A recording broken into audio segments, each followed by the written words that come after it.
Once upon a time there was a beautiful princess named Princess Fiorella who lived in a grand castle surrounded by lush green gardens. Princess Fiorella spent her days exploring the castle grounds and tending to the flowers and trees. She was especially fond of the rose garden, which was filled with roses in every color imaginable.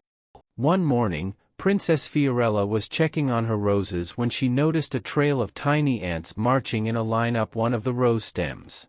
"Well, good morning, little ants. Where are you off to today?" she asked. To her surprise, the ants stopped marching and one replied, "Good morning, Princess.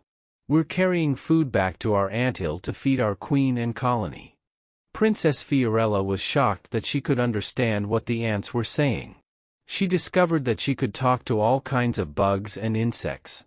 Excited by her newfound ability, Princess Fiorella ran off into the gardens to find more creatures to talk to. She came across a family of ladybugs resting on a leaf. "Hello, ladybugs. It's so nice to meet you." The ladybugs flew over to Princess Fiorella and landed on her hand. "Hello, Princess. It's an honor to meet you. We were just discussing where to find more aphids to eat," they replied. The princess had a delightful chat with the ladybugs before they flew off in search of food. Next, Princess Fiorella headed over to the vegetable garden, where she found caterpillars munching on some cabbage leaves. When she greeted the caterpillars, they were shocked. "You can understand us?" they asked. "Yes, I just discovered I can talk to all sorts of insects and bugs. What brings you to the cabbage today?" The hungry caterpillars explained they were eating as much as they could before forming cocoons and transforming into butterflies. Princess Fiorella was fascinated by their life cycle. The princess continued exploring the gardens, striking up conversations with dragonflies, roly-polies, spiders, and more. Each creature was captivated meeting a human who could understand them. Princess Fiorella asked what their lives were like, what they liked to eat, where they lived, and how they passed time. Learning about all the insects made the gardens come alive for the princess. When it began to get dark, Princess Fiorella said good night to her new insect friends and headed back to the castle. She was excited to return to the gardens tomorrow to learn more. From that day on, the princess visited with the ants, ladybugs, caterpillars, and other insects every day. They told her fascinating stories and taught her all about their world. She came to see them as not just bugs, but as her dear friends. Being able to talk to the insects proved very useful for Princess Fiorella. One day she discovered from a cricket that some weeds were choking the vegetable garden. Thanks to the tip, she quickly removed the weeds. A moth let her know that aphids were attacking the roses, so the princess mixed up a natural solution to get rid of the pests. Whenever the insects spotted anything wrong in the gardens, they would let the princess know so she could fix it. The ants, ladybugs, praying mantises and other bugs also told Princess Fiorella amazing ancient secrets they learned from generations past. Giant trees in the heart of the forest, hidden caves full of crystals, rare colorful birds that lived on a remote mountain peak, the insects knew all about spots in the kingdom Princess Fiorella had never explored. The princess would saddle her horse and ride off on thrilling adventures to discover these places for herself. Though she loved spending time in the gardens with her insect friends, Princess Fiorella knew she couldn't neglect her royal duties. She met every day with her parents the king and queen to listen to the needs of the people and help make decisions for the kingdom. Problems like bringing clean water to villages, building roads, and organizing food and medicine distribution for the poor all required the princess's attention. The wise advice of the ants, caterpillars and crickets turned out to be very helpful for Princess Fiorella in solving problems around the kingdom. The fireflies gave her the idea to light village streets at night with lamps so people could travel safely after dark. A grasshopper suggested rotating fields so they would stay fertile and have bigger harvests. Plus, drainage systems proposed by the bees prevented flooding in riverside towns during rains. Whenever Princess Fiorella implemented an idea from her insect friends around the kingdom, life improved for her people. Farmers had better crops, towns stayed safe and clean, and daily tasks became easier. The princess gained a reputation for being incredibly clever and insightful. In reality, she had the special power to learn from the smallest, most often overlooked citizens of the kingdom. Though she kept it secret, Princess Fiorella wished everyone in the kingdom could understand and speak with insects like she could. She knew if more people took the time to notice the bugs all around them, they would appreciate how complex their tiny worlds were. And they might find inspiration in nature's solutions to improve their own lives. The princess also saw how vulnerable the lives of insects were. If she hadn't spoken up for them, the weeds could have destroyed the vegetable garden and the aphids ruined the roses. Their small voices needed someone to protect their homes and lives. This made Princess Fiorella even more committed to preserving gardens, forests, fields and wilderness where insects could safely live. When Princess Fiorella grew up, she became queen of the land. On her first royal decree, she set aside vast nature preserves across the kingdom where insects and all wildlife would be protected from harm. Thanks to their friend the princess, the bugs would always have a home. Queen Fiorella also made it law that farmers must learn wise methods of caring for the land that came from generations of insects. Under her rule, the kingdom remained bountiful, prosperous, and in balance with nature for all the years to come. Once upon a time there was a young girl named Sophie who loved exploring the forest behind her house. One sunny afternoon, Sophie decided to pack a snack and venture into the woods to see what she could discover. As Sophie wandered down the shady forest path, she came upon a small clearing.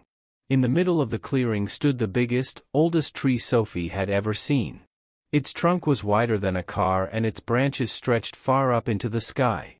Sophie craned her neck back to see the very top of the tree, and that's when she noticed a tiny door carved into the trunk, just the right size for a little girl like her.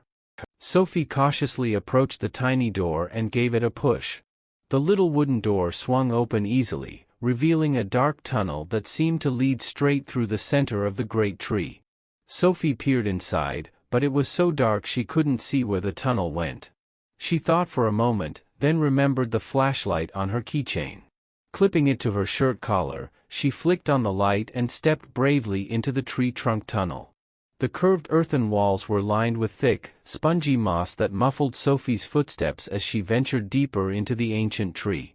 After walking for a few minutes, Sophie saw a pinprick of light in front of her. She hurried toward it and soon emerged back into sunshine. But what met her eyes was like nothing she had ever seen before. Sophie found herself in a forest even more enchanted than the one she had left. The trees here glowed with a soft, warm light, their leaves shimmering like emeralds.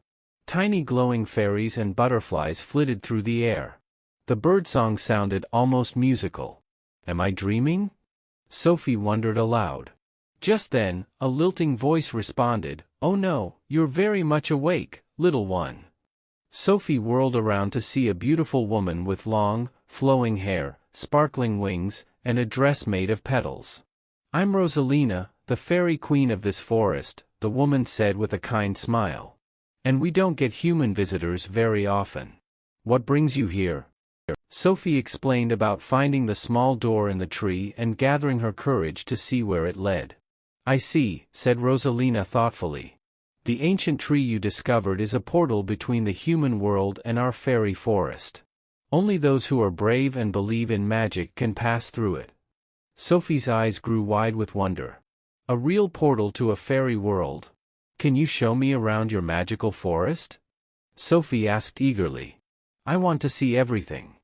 "Of course," said Rosalina with a musical laugh. "Come with me." She took Sophie's hand and led her down a shimmering path. Rosalina explained that the fairy forest was kept hidden and protected by her magic. She called forth the fairies, elves, and other creatures to come greet their special visitor. Sophie was amazed by all the tiny winged people who flew up to her in a flurry of sparkles. After the introductions, the fairies invited Sophie to dance with them. She twirled and leapt as the fairies sang a cheery tune. After dancing, Rosalina showed Sophie the crystal-clear brook where water nymphs lived and the grove of silver bell flowers that chimed in the breeze. They wandered past huge trees dripping with glowing fruit and vines dotted with plump berries. Sophie saw that the forest was a bounty of magic. Next the fairy queen led Sophie to a sun-dappled glen, where long tables were set with acorn caps brimming with fairy feasts. "You must be hungry after your journey here," Rosalina said kindly. Sophie realized she was quite hungry indeed. She joined the fairies for a delicious meal of honey cake, berry tart, and cream poured from flower-shaped pitchers. Everything tasted just as sweet and wonderful as it looked. After the delightful fairy meal, Rosalina showed Sophie where the fairies lived. Their houses were made of toadstools, petals, twigs, and woven silks, each one cleverly built into a living tree. Sophie was very careful where she stepped. Last of all, Rosalina brought Sophie to the fairy circle, a ring of white mushrooms with a crystal platform in the center. "This is where we fairies dance and hold our most special celebrations," Rosalina declared. Sophie was honored when the fairies invited her into the fairy ring to dance with them once more.